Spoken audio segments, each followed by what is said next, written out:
Hello and welcome to another episode of Adrienne Ross Squared, where we're squaring off from A to Z. I know the background, again, looks like this is an episode of the Adrienne Ross Show where sports and culture connect. That's because I'm having some glitches trying to get things going with the new computer and camera with the setting for Adrienne Ross Squared. So it's okay. It's a good advertisement for the Adrienne Ross Show, the main channel.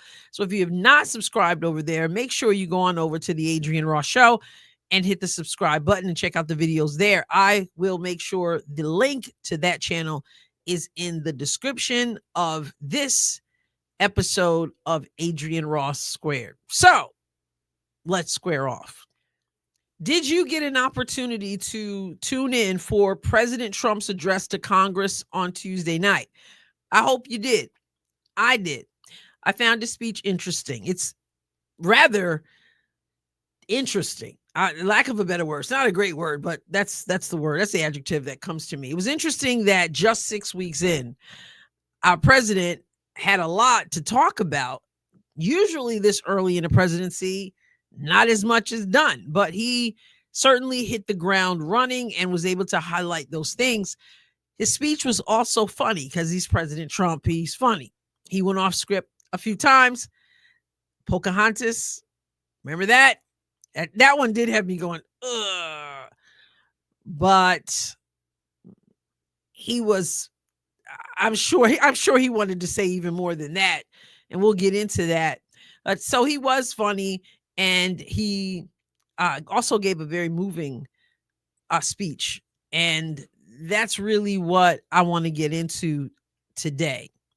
Because I feel like I'm saying it like anybody should have any other opinion. I'm like, I feel like, no, we all, as Americans, as human beings, actually, not just Americans, should have been appalled at the way the Democrats presented themselves on Tuesday night in the presence of the president. Now, if you wanted to wear black, as the Black Caucus chose to do, show up in your black, okay, whatever, show up in your black.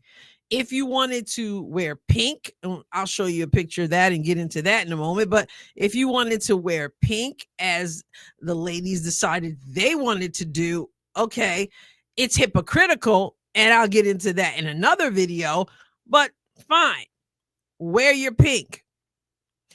But when it comes to deciding that no matter what is going on, no matter what moving comments the president is making concerning people who are in the room even, and you cannot show the respect of standing or applauding or acknowledging people, some showing incredible courage, some having gone through tremendous pain and agony and trauma and loss.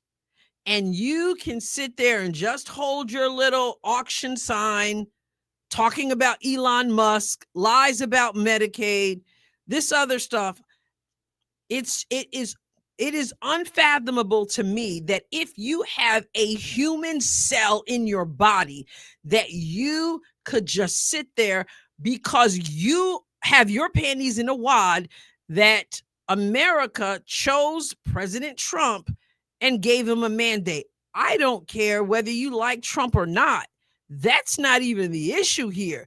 The issue is that we're talking about people. I'm sitting there at one part, and I'll show you this. I'm sitting there at one part, and there's tears, and Democrats are sitting there unmoved and refusing to show these people any respect and decency at all. Now, President Trump said early in his speech that he's addressed these people numerous times. And he said, I know there's nothing that I could say, no good news I could give that would cause you to applaud, to acknowledge, to be united with the cause of America at all. Nothing I could do to make you do that. And he said, and that's sad. And I agree. That is sad. And again, if you don't want to applaud about Doge, about Elon Musk doing what he's doing, which we should be glad about, government waste being exposed and terminated. Maybe you don't think Elon Musk should be doing that, involved in that. And there's some merit to that, I'm sure. Nonetheless, we should be glad that this waste is being exposed. And he highlighted some of that waste. And it is kind of funny, not because it's funny because it's our money, but it's funny because it's like, are you serious? I've done a video about that. So, but maybe you don't like that. Maybe you are not on board with us becoming energy independent, which you should, because security is tied into that. Economy is tied into that, all that. But if you don't like it, then okay, you don't like it, don't clap. But when we start talking about a young boy who has had, was it 13 brain surgeries, who wasn't expect to live more than 5 or 6 months, and there he is with his father, and his dream is to become a police officer. He has survived all these different surgeries. This young man, how do you not even have tears? How are you not moved if you're not a crier, right? How are you not moved? How do you sit there? And I'm talking about not one or two Democrats just sitting there. We're talking about everybody. Minus one person, and I'll show you who she is, was highlighted because she had the decency, no matter what she may have thought about Trump, she had the decency to acknowledge that this young boy's life matters and that his dream matters. I have zero respect for that. Zero. That's worse than Representative Al Green, who decided to use his cane like a threat and had to be escorted out, and now dealing with censure. Let's talk about DJ. In case you missed it, in case you didn't miss it, I want to honor DJ. I want to do something that the Democrats refuse to do in honoring this young man's life and his dream. So let's take a look at what President Trump said about DJ, what he did for DJ, what DJ's response was, what everybody with a heartbeat's response was. And obviously, that didn't include Democrats. Let's take a look. All the links to any videos or photos that I show will be in the description of this episode. I want to make sure that I credit those people. So go to the description and you can see where I got these the footage and the images.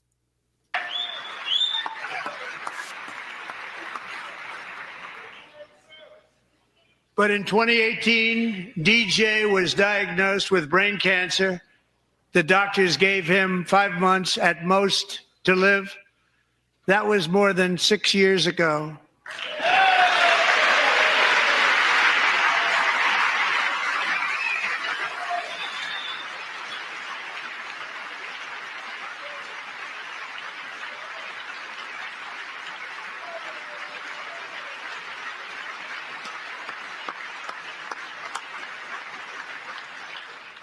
Since that time, DJ and his dad have been on a quest to make his dream come true, and DJ has been sworn in as an honorary law enforcement officer, actually a number of times. The police love him, the police departments love him.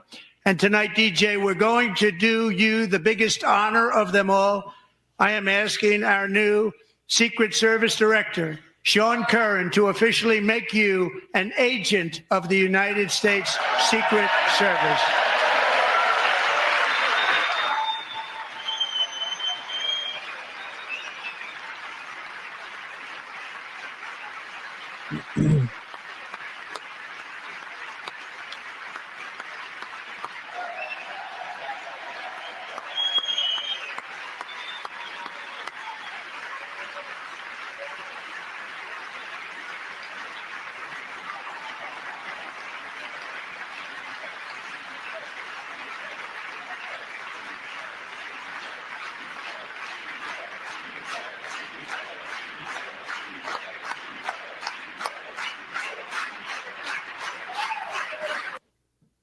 I'm sitting here watching again, and my eyes filling with tears as I see this young man, see the excitement. Did you see his eyes when President Trump made the announcement that he would be a secret agent, that he was a secret agent, and then he grabs the secret agent and just holds on to him?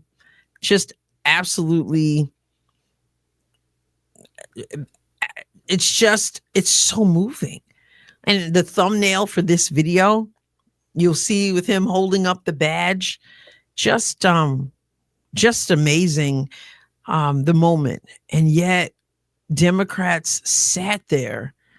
Just take a look at this.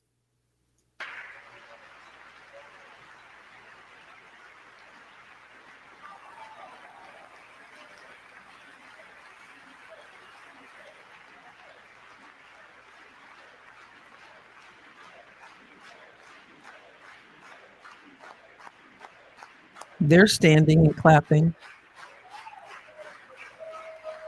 The look on this side. That was a quick look. So let's go back.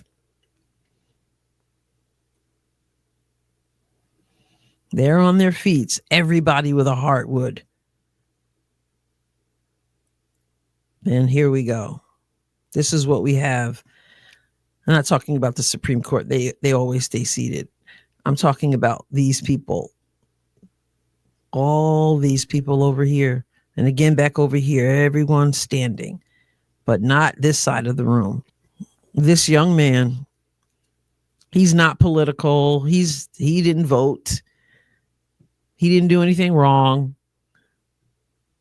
He's just DJ who survived, praise God, 13 brain surgeries. And these people could not honor him. I want to hear from him himself talking about his life and what he's been through. Oh, you know what? Before I do that, I did say that I wanted to show the congresswoman who did stand for DJ. She's wearing her pink, but she still had enough of a heart to stand for him. And I just want to show her that much respect. So here she is. And as you can see over here on X, Princess R said only one Democrat out of all of them stood up tonight and clapped for DJ. Only one.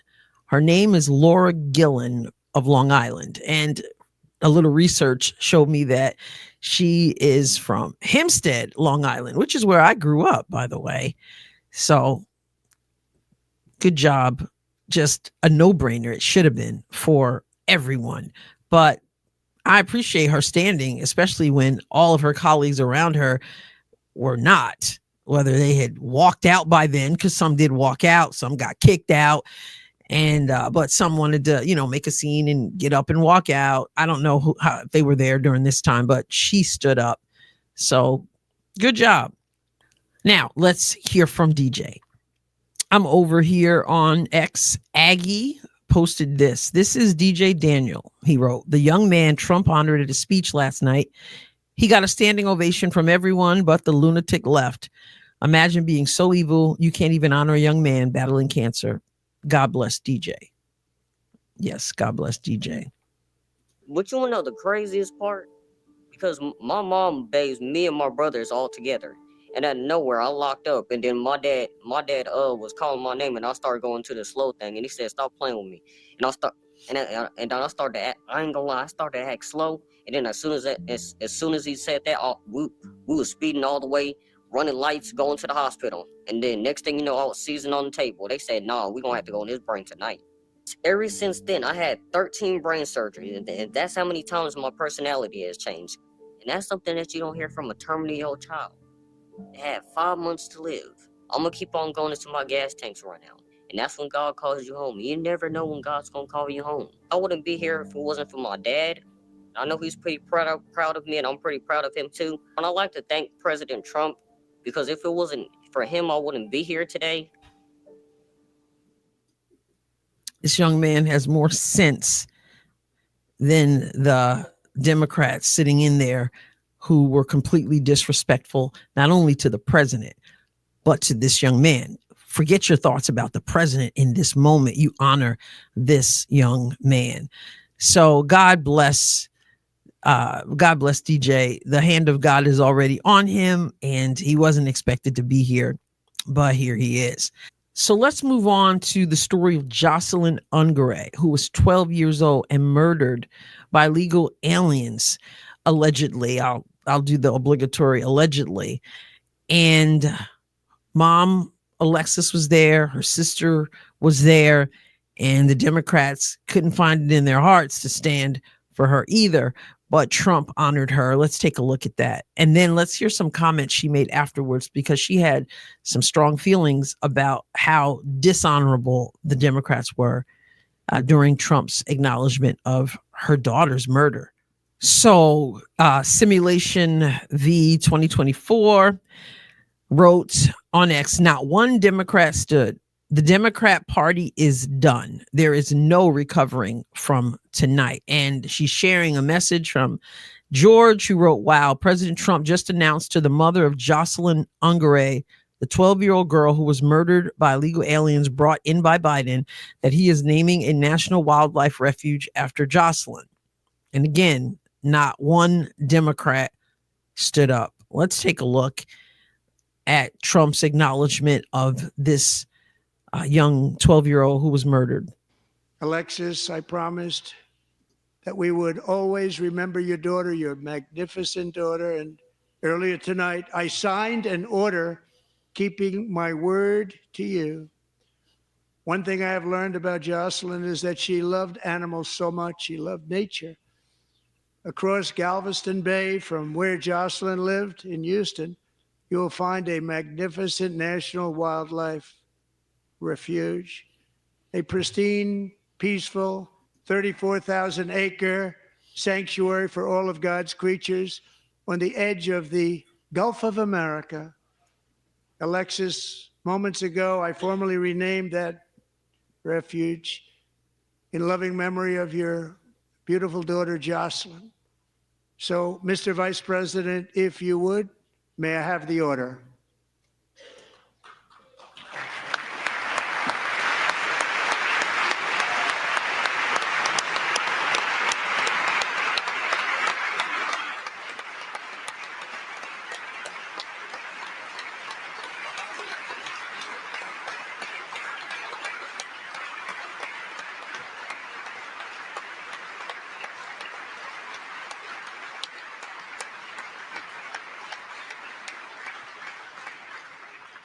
Thank you very much. Once again, not one Democrat stood up. President Trump also shared the story of how viciously this young girl was murdered, just absolutely vicious. And they couldn't find the strength, if you will. Doesn't take much strength to just have a heartbeat. But Democrats didn't get up. Let's hear what Alexis, Jocelyn's mother, said about that. Here she is on Fox News. I found it very cowardly that a lot of the Democrats didn't stand, didn't clap, didn't do anything to support anything that Donald Trump is trying to do as president to make this country better. It was very shameful to the Democrats. Cowardly, shameful, and I'll add to that, inhumane. Absolutely inhumane that you can't stand, you can't clap, you can't acknowledge this 12-year-old who was brutally, brutally murdered. And her sister, her young sister, her mother right there, and the pain that they have. And you just can't stand Trump so much that you can't acknowledge that at all. And the Democrats don't seem to get it. They don't seem to get it. They allow their Trump derangement syndrome to dictate every single thing. And they wonder why people are leaving the Democrat Party. People who held office as Democrats, people who voted faithfully as Democrats. They said, this, I don't want anything to do with. People have been leaving, and scenes like that, You can't get away from what the American people saw right there. That's the lowest of lows right there. God help them. So let me look at the list here. According to this list, it says, somebody put on X, Airman 1414 said, tonight, Democrats refuse to stand for 13-year-old cancer patient DJ Daniel, honoring Laken Riley and Jocelyn Ungare, protecting women's sports, deporting violent criminals, tax relief for all Americans, eliminating drug cartels, a path to peace. This is who they are. And this, I'm adding, is why people are out of there. Okay, so let's get to Representative Al Green, who decided to make himself seen during Trump's speech. You see a picture of him right here with his cane pointing toward the president, and they had to signal for him to get out of there. Seems like the sergeant of arms didn't want to move. And then finally, Speaker of the House, Mike Johnson, made the order. First, he gave the warning. Then he had to give the order for him to be removed. And so he was. And today, it was voted that he would be censured. And then Democrats acted like they were back in the 50s or the 60s and started singing an old Negro spiritual, if you want to call it that. These people, I'm telling you. By its adoption of House Resolution 189, the House has resolved that Representative Al Green be censured, that Representative Al Green forthwith present himself in the well of the House of Representatives for the pronouncement of censure, and that Representative Al Green be censured with public reading of this resolution by the Speaker.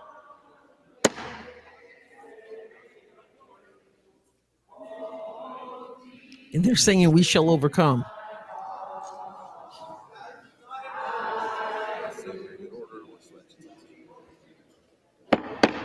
The House had come to order. The House had come to order.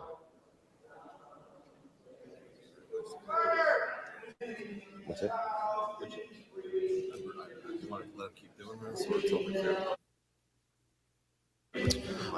The House had come to order. Clear the well, please. Clear the well. The House has to continue its business.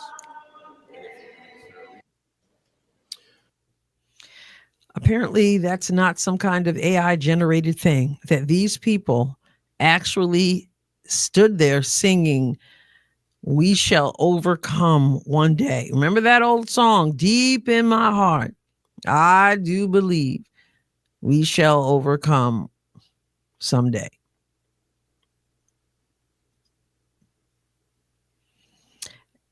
This stuff boggles the mind. You want to talk about Trump derangement syndrome off the charts? There it is. Right there. There it is. You stand up in the middle of the president's speech with your cane at him, refuse to obey orders at first to be quiet, sit down, be respectful, act like you have a position of authority and leadership and honor, pretend. And then you get escorted out, which of course you obviously knew. It's not like you didn't know. It's not like he showed up at a place and didn't know Trump was going to be there. And then when he realized Trump was going to be there, then he was like, "I can't believe he's there," and the cane. Obviously, he showed up knowing Trump was going to be there, intended to do all this. He gets to leave. They censure him. And the people stand there singing like they're in the 50s and 60s, "We shall overcome." Because, of course, Trump and the Republicans are the enemy. I would say the person with the problem that I worry about is the person who can't stand when a little boy who has had 13 brain surgeries and survived is there before you, and your heart is so hardened that you cannot honor that. Or a mother is there whose 12-year-old was brutally murdered by illegal aliens, allegedly, and you cannot show that kind of respect. I'm more concerned about you. We need to pray for you.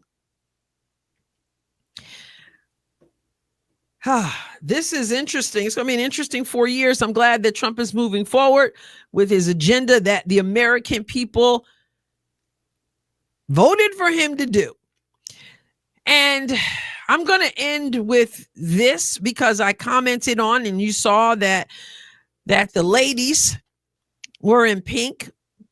And so why were they in pink? We're going to talk about why they were in pink, and I'm going to tell you why that is so hypocritical, which is going to lead us into the video that I'm going to do separately from this one. So I'm over at 19thnews.org, I assume for the 19th Amendment, maybe. It says why Democratic women are wearing pink and white at tonight's Trump speech. The change in color reflects a shift in how they're thinking about opposing Trump in his second term.